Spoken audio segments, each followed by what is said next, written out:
Selamat berjumpa kembali dengan saya di channel JDIY, channel yang akan banyak membahas ya mengenai merpati, ya, khususnya merpati tinggian ya, atau merpati tomprang ya.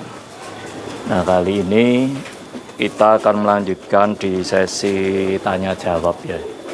Kalau nggak salah sudah masuk episode yang ke-8 ya. Ya, supaya videonya terlalu panjang mungkin hanya 1 atau 2 topik aja yang akan kita bahas ya pada saat ini. Yang pertama yaitu ada yang menanyakan ya ke saya, Pak Jai, bedanya merpati tinggian dan merpati tomprang itu apa? Nah, coba simak terus ya videonya. Kita akan bahas masalah itu.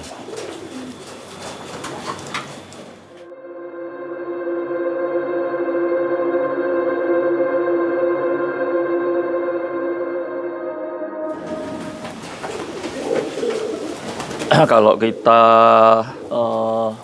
sering menyimak ya di medsos itu kan banyak muncul singkatan-singkatan ya, yaitu ada MT, MK, ya, terus MB. Ya kalau MK kan jelas ya merpati kolong ya, atau mungkin juga bisa merpati kentong ya. Terus kalau MB ya udah pasti merpati balap ya. Nah, kalau MT ini kan bisa merpati tinggian ya, bisa juga merpati tomprang ya.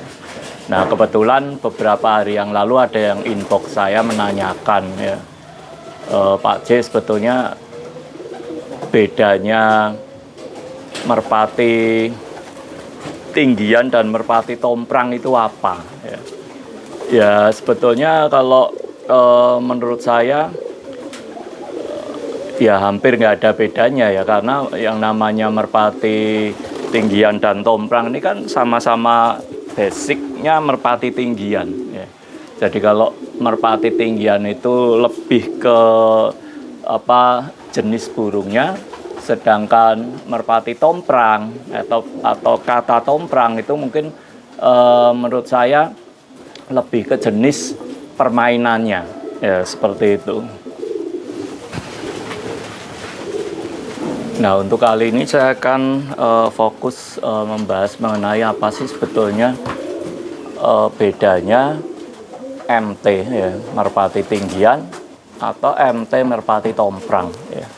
Jadi sekali lagi ini berdasarkan pengetahuan saya ya, pemikiran saya ya. Jadi sebetulnya tidak ada hal yang salah atau benar ya. Jadi misalkan nanti ada pendapat lain ya silahkan kasih masukan ya, bisa juga revisi di komen ya. Nggak apa-apa ya, kita akan sharing nih. Tapi kalau menurut saya kalau kita bicara MT ya atau merpati tinggian itu cenderung lebih mengutamakan seni ya. Seni dalam arti bagaimana merpati itu bisa indah ya untuk kita lihat ya, baik itu secara ketinggian dia terbang ya, terus juga bagaimana merpati itu bisa turun ya, dan rata-rata turun di atas kepala ya, demikian tinggi, turun di atas kepala lurus ya sampai ke bawah ya. Nah, itu kan sudah masuk kategori merpati tinggian yang baik ya. Ya, kalau kita bicara merpati yang baik itu yang seperti apa sih ya, sebetulnya simpel aja. Merpati yang bisa bikin kita happy ya, bikin kita bahagia ya, bikin kita menghilangkan stres ya. Ya, itu sudah kategori merpati yang baik ya. Tetapi kalau kita bicara merpati yang baik dalam hal untuk berkompetisi ya sampai berprestasi ya, ya tentunya akan membutuhkan spek ya atau kualitas merpati tentunya yang sedikit berbeda. Ya. Nah terus kalau merpati tomprang itu sendiri apa ya? Kok bisa muncul istilah tomprang itu sebetulnya asalnya dari mana ya? Nah, saya sendiri sampai sekarang juga belum nemu ya atau tidak tahu juga sebenarnya istilah tomprang itu awal muasalnya itu siapa yang menciptakan kata-kata itu ya, terus berasal dari mana itu saya juga sampai sekarang belum nemu ya. Saya coba cari di Google pun juga nggak ketemu itu loh ya. Nah cuman yang saya pahami ya kalau kita bicara merpati tomprang itu adalah seni merpati tinggian yang dikompetisikan ya. Jadi coba digarisbawahi ya perbedaannya. Kalau merpati tinggian itu lebih mengutamakan seni ya karena di situ kita tidak memprioritaskan masalah menang kalah ya atau juara ya dalam berkompetisi, tapi lebih ke seninya ya, di mana burung tinggi ya datang tinggi terus turun ya sekali jadi seperti itu. Tapi kalau kita sudah bicara merpati tomprang itu adalah perkembangan dari merpati tinggian yang seni yang kita utamakan seninya tadi yang mencoba untuk kita kompetisikan ya. Nah kalau sudah kita kompetisikan itu otomatis kan memerlukan spek yang sedikit berbeda ya. Jadi tinggi tetap harus ya, wajib ya karena kita bicara merpati tinggian ya. Tinggi harus cuman masalah speed ya, terus gaya turun dan juga gaya masuk kebetinannya ya. Jadi bagaimana cara merpati itu mendarat ya.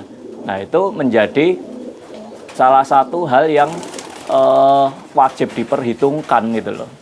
Karena kalau enggak ya kita tidak akan bisa memenangkan kompetisi ya kalau kita hanya mengandalkan burung-burung MT ya yang hanya mengandalkan seni tadi, keindahan aja ya. Jadi tuh perbedaannya di situ ya. Jadi kalau kita bicara mengenai merpati tinggian ini sebetulnya kan ada beberapa jenis permainan yang bisa dibilang masuk dalam kategori merpati tinggian ya. Ya merpati tomprang itu sendiri ya, terus juga kalau mungkin di daerah Jawa Timur ya Surabaya dan sekitarnya itu ada merpati kentong ya. Terus juga yang paling booming ya istilahnya yang paling banyak diminati pada saat ini adalah merpati kolong ya. Jadi saya kira tiga permainan itu semua masuk dalam kategori merpati tinggian ya. Ya bagi saya sih tidak ada mana yang lebih baik ya, mana yang kurang baik ya, karena kembali lagi disesuaikan dengan kebutuhan ya. Jadi kalau kita merasa nyaman bermain di kolong ya lanjutkan aja ya.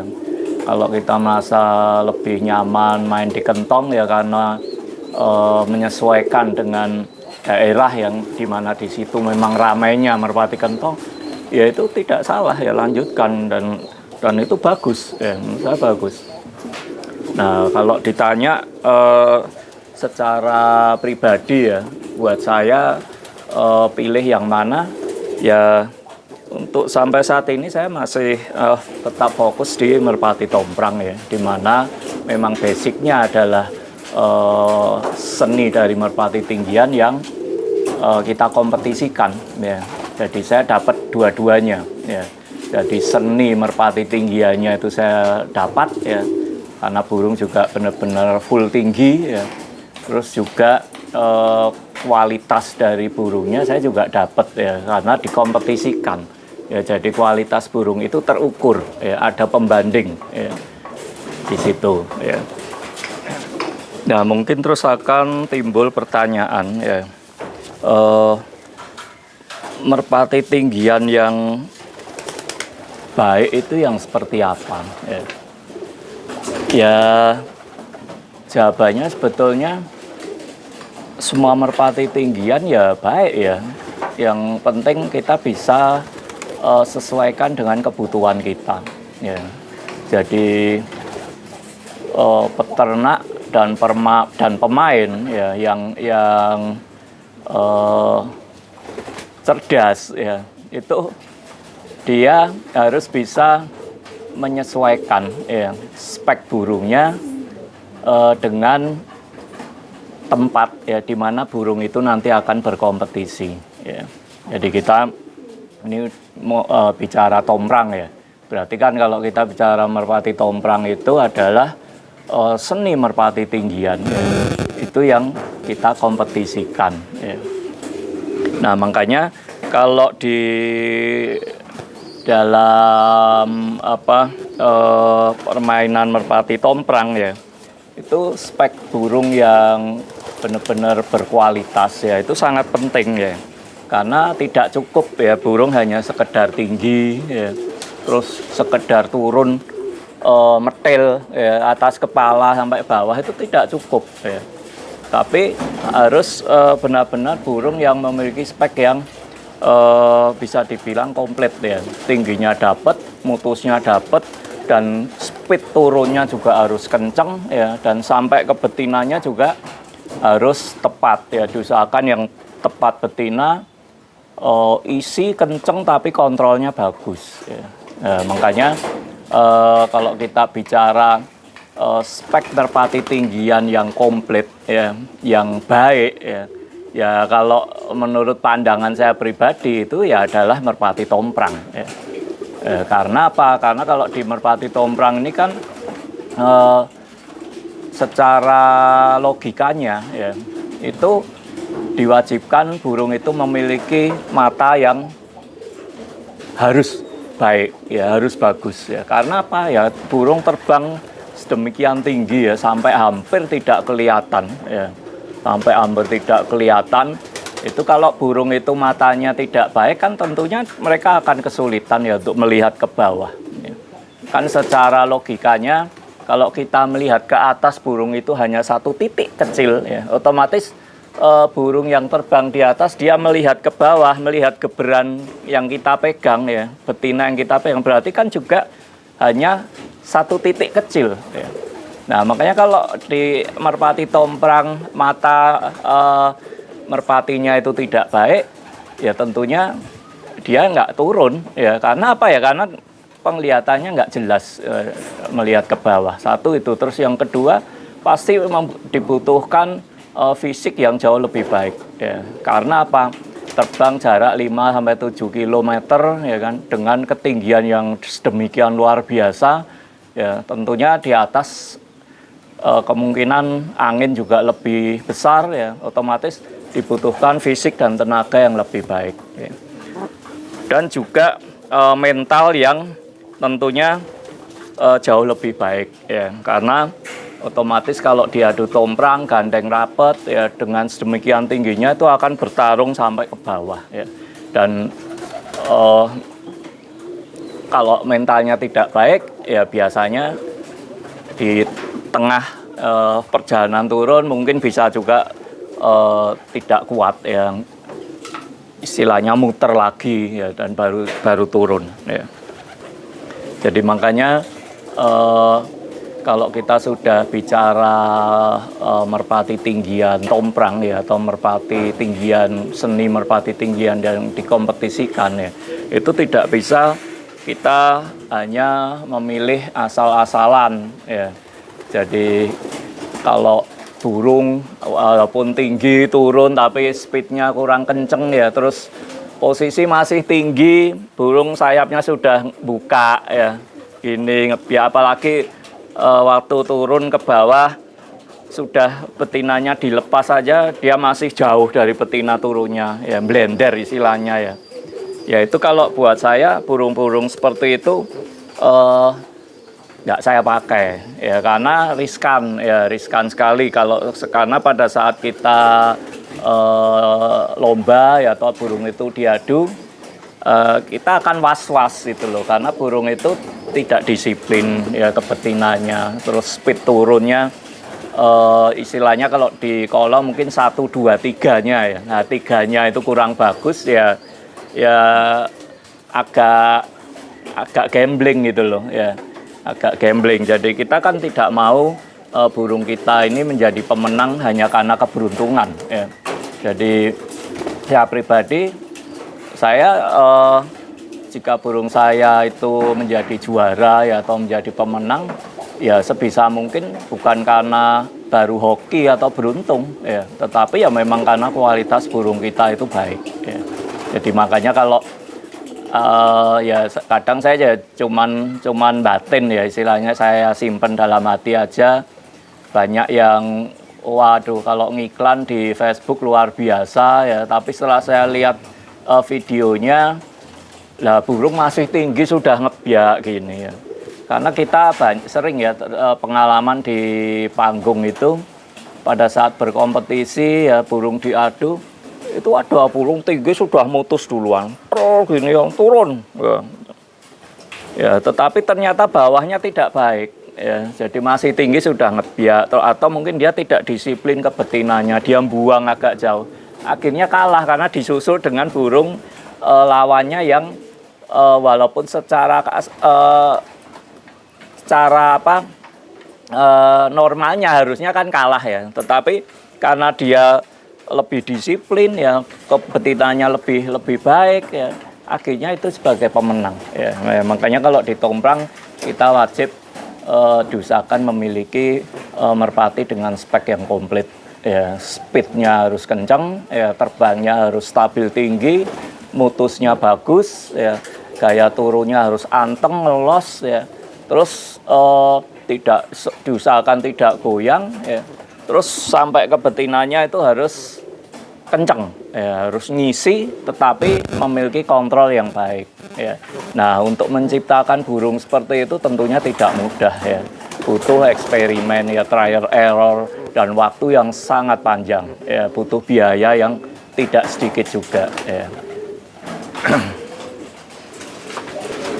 Ya sebelum saya akhiri videonya, saya hanya ingin memberikan saran ya bagi mereka yang memang ingin ikut ya berkompetisi ya di Merpati Tomprang ya, otomatis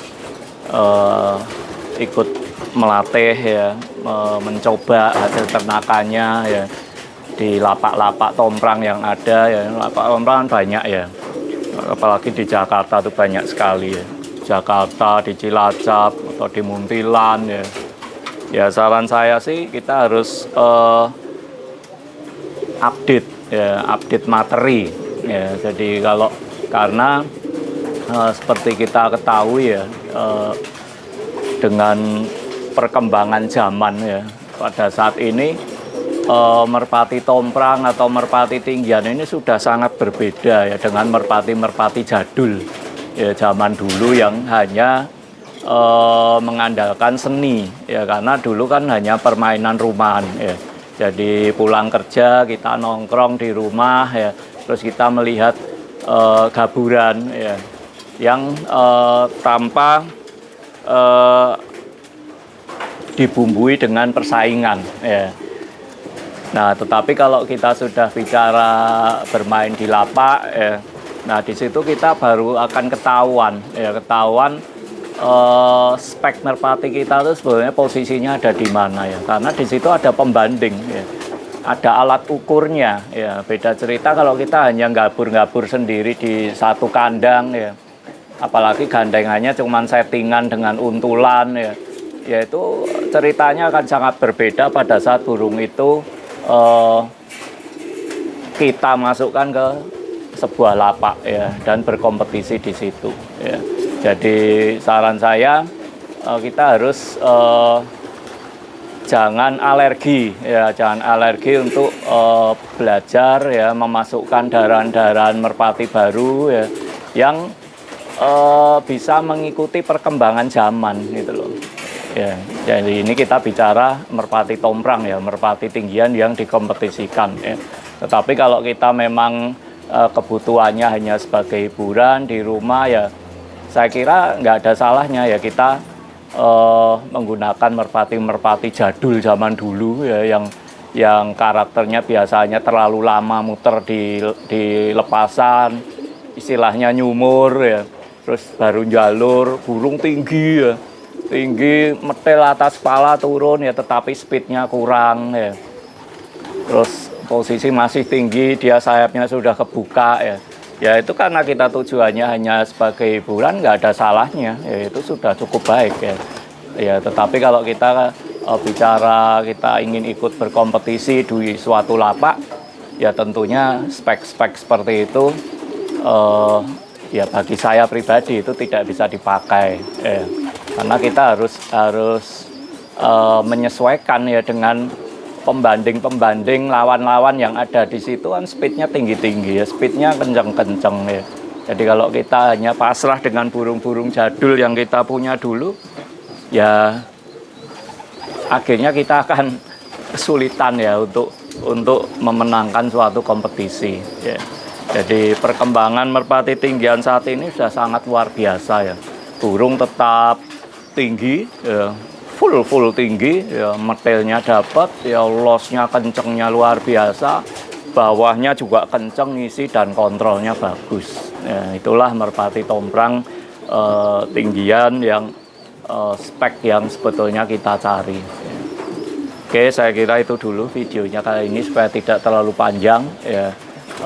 Jika ada salah kata ya saya mohon maaf ya, karena ini hanya sekedar berbagi pengalaman, sharing apa yang saya ketahui ya. Ya intinya tetap semangat ya, dan